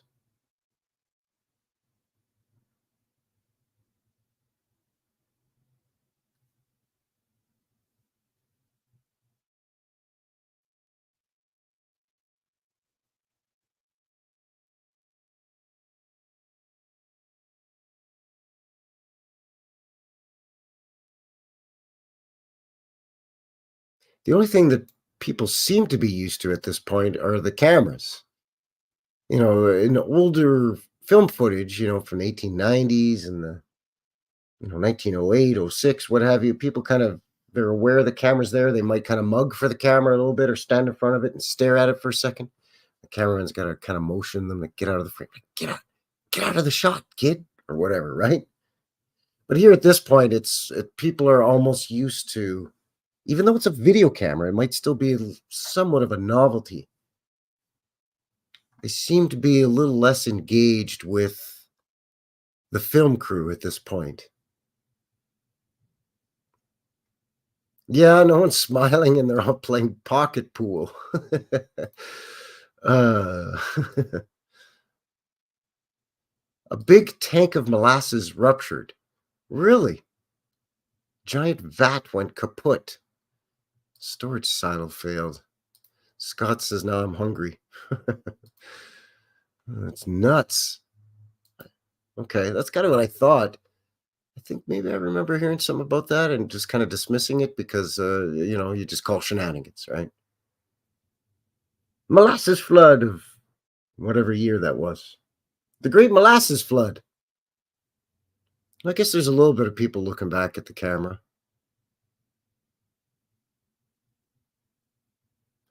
But the hustle and bustle and rat race seems to be about the same here as we were looking at with the older footage.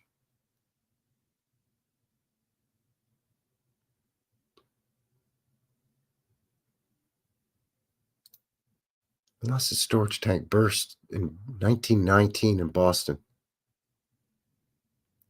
What? 21 people were deleted by molasses? Wow.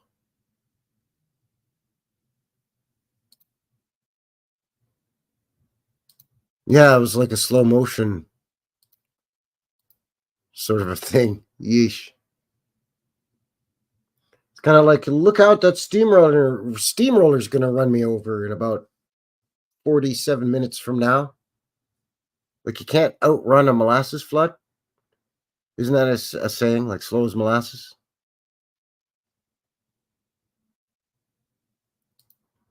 Molasses killed 21, but the fire only deletes one person. Yeah. All right, here we go onto the street. See what kind of horse shit we can get into here. Well, right away, a big truck cuts off the streetcar, so that's fine.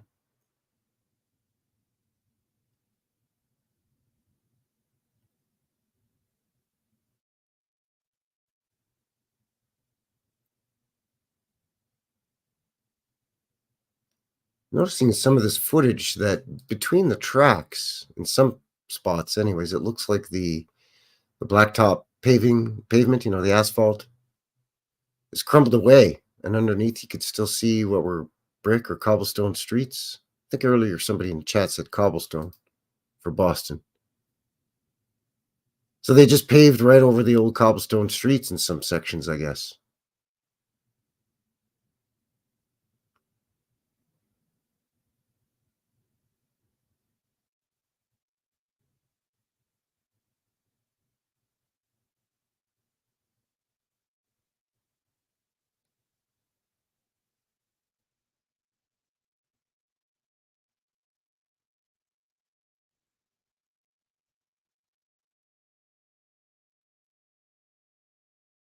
The streetcar trains themselves, the ones from the 40s and 50s, they're still kind of neat looking, but they're not as visually interesting and aesthetically pleasing as, the ones that, are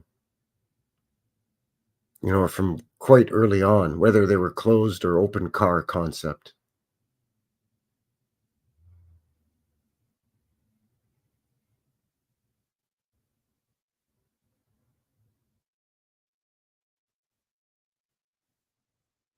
This footage seems like it's not quite from the downtown. It's from some sort of the outlying areas. Not quite as chaotic with people darting to and fro in front of the trains and through traffic. Well, here I can still see some cobblestone on this street. Okay.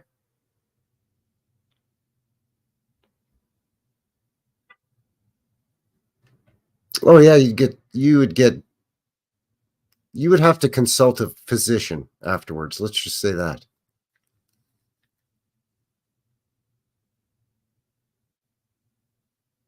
I don't know. Maybe people have learned their lessons at this point. I'm not seeing people catchers on the fronts of these things anymore. Those netted sort of framework things. Locomotives had cattle catchers or cow catchers, but the old streetcar electric trolleys and trams, no, they had people catchers.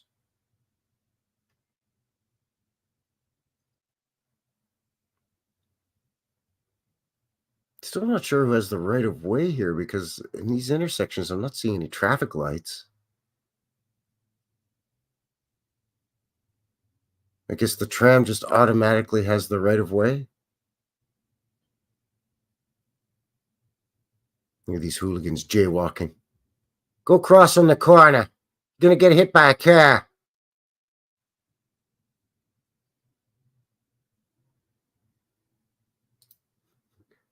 Cousin Vinny says anybody who couldn't outrun molasses or dodge trolleys is dead by now. Oh, man.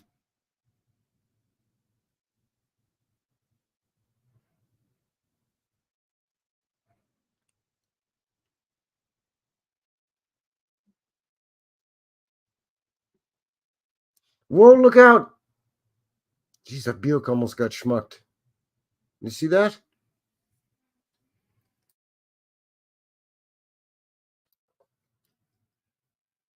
I don't know if you can hear in the background. I've got my window open and the wind's really picked up. It's actually howling and whistling through the window right now.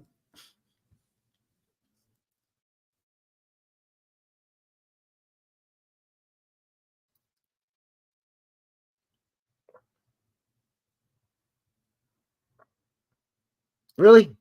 Mr. Beast fan saying Frankie, good Boston accent. I think that was pretty terrible. I've probably offended so many people right now.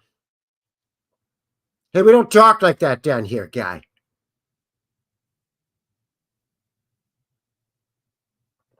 It seems like once you get into the more suburban areas of these expanded trolley lines in the 30s and 40s, not as chaotic and hectic.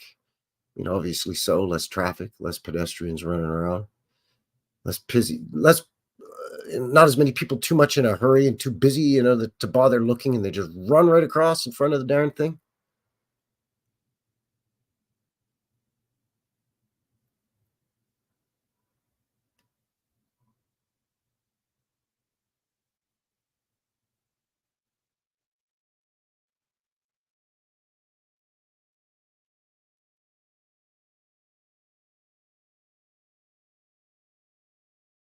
It's pretty much the exact same design as the one that they have running up at the park here in Calgary, Heritage Park.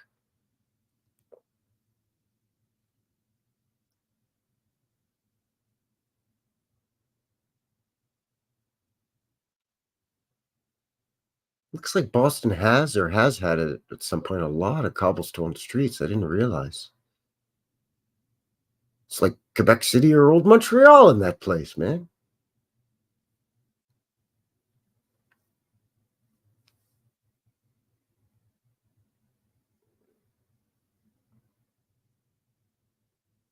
Yeah, some of the roads at this point are looking pretty crappy and kind of dirty.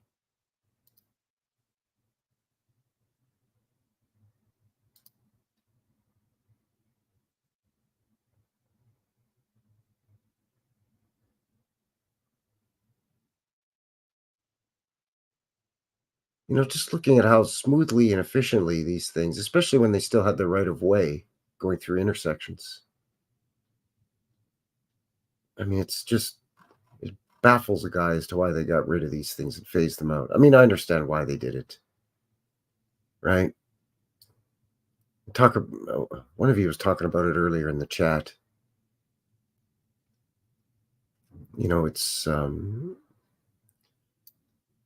it's not like the robber barons could really sink their teeth into this type of tech. You know, it's the petroleum is much easier. I mean, you get everybody relying on diesel and gasoline and these types of petroleum fuels as opposed to the clean, efficient, relatively quiet and smooth electric streetcar trams. It's no wonder they were phased out. Ooh, watch out for the sparks there, buddy. Jesus. Yeah, and there's progress going the other direction. The trolley bus. Which looks almost as ridiculous as the horse-drawn trolley. Oh, man. Yeah, put a couple of big steel rods out of the roof of this here bus, and we'll hook it up to the electric.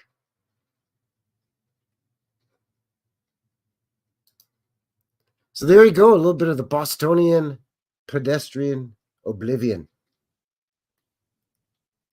I guess it was be expected as we get more out of the earlier footage and into the 1940s.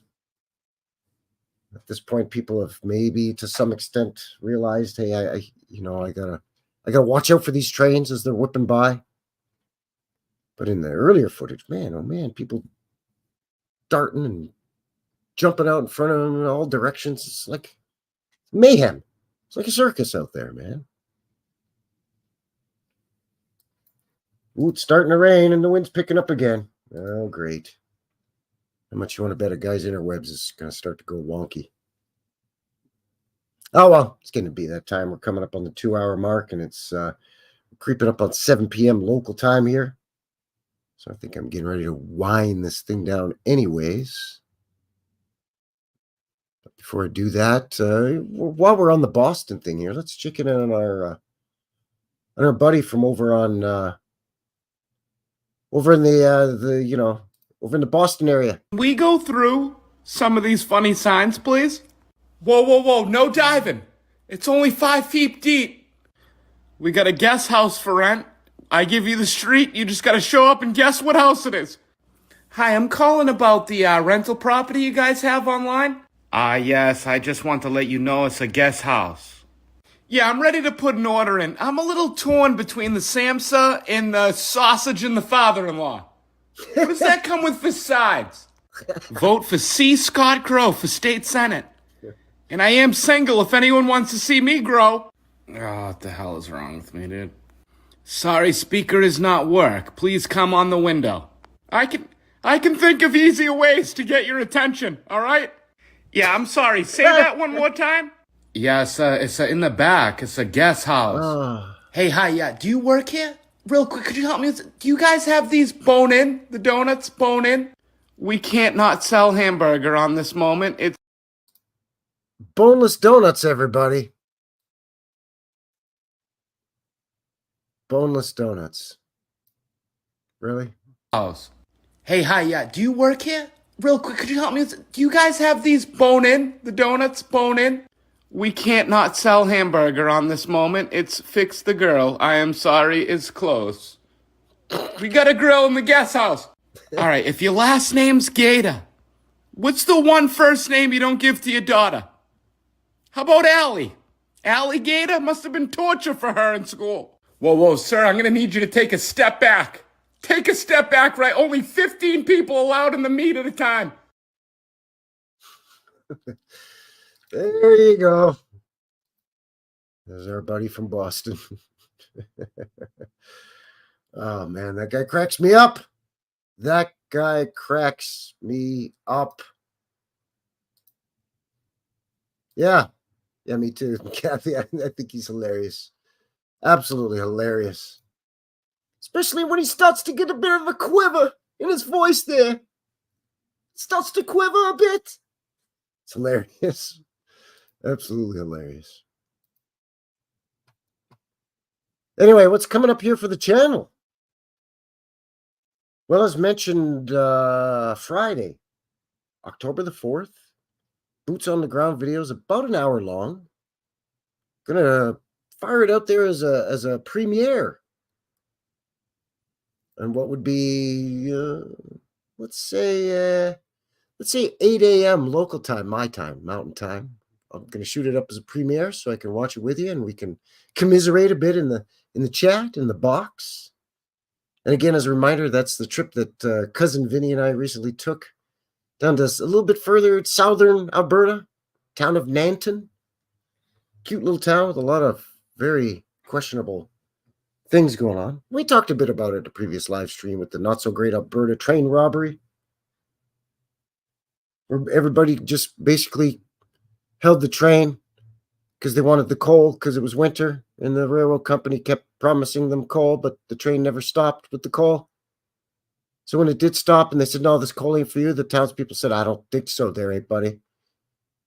And they proceeded to hijack the train and take the coal. But they queued up and lined up in alphabetical order and each only took their fair share. Oh, and then they collected money and actually paid for the coal. So it wasn't really a robbery at all. But anyway, we're going to be exploring Boots on the Ground Nanton. That'll be coming up Friday. Of course, you got your sneak peek at your midweek vintage footage coming up. Old timey rural Quebec. And we'll see you here, of course, next Sunday for another live one. It'll be episode 86. Don't even know what we're going to talk about yet. So, hey, if you got an idea for a guy, I try to keep it Canadian content, but not always. Maybe 80-20 rule. But yeah, you got an idea for a guy or want to shoot me some photos or say hello? Links below for everything. Email and whatnot. Used to hitchhike on the 401. Yeesh. That's a brutal highway. That is a brutal highway. Yeah. It is nuts. It is crazy. It's not fun. It's not a fun highway at all. Not at all.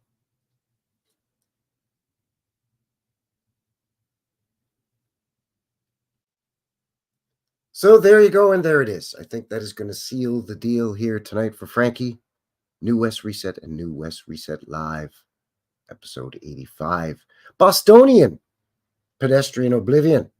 Just, a little fun one here, not too serious.